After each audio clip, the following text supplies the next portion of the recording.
আজ থেকে লামনিংয়ের শহীদ ময়দানের সেলি কোচিং সেন্টারের উদ্যোগে প্রথমবারের ন্যায় ওমেন কবাডি চ্যাম্পিয়ন প্রতিযোগিতা শুরু হয়। লামনিংয়ের প্রায় 10টি দল অংশগ্রহণ করে।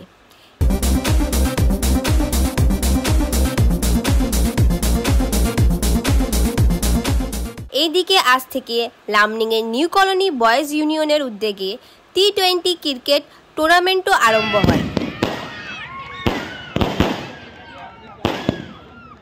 এই অনুষ্ঠানে খুশি ডান্স একাডেমির ছাত্রছাত্রীরা এক আকর্ষণীয় নৃত্য প্রদর্শন করে উপস্থিত সকলের মন জয় করে।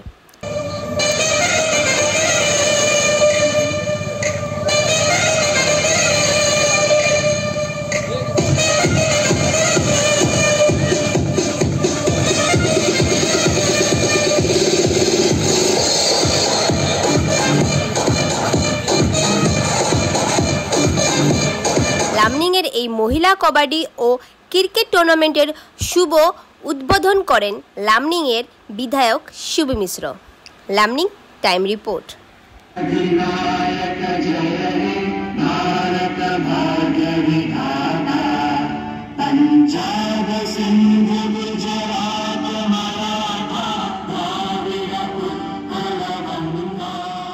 খেলা-ধূলা আমাৰ সকলো ঠাইত পাতিব লাগে।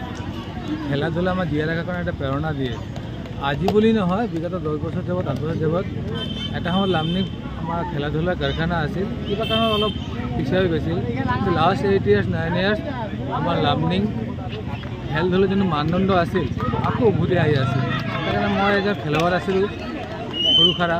মই খেলটো বহুত ভাল পাওঁ আৰু আমাৰ সাংস্কৃতিক এইটো মই ভাল পাওঁ।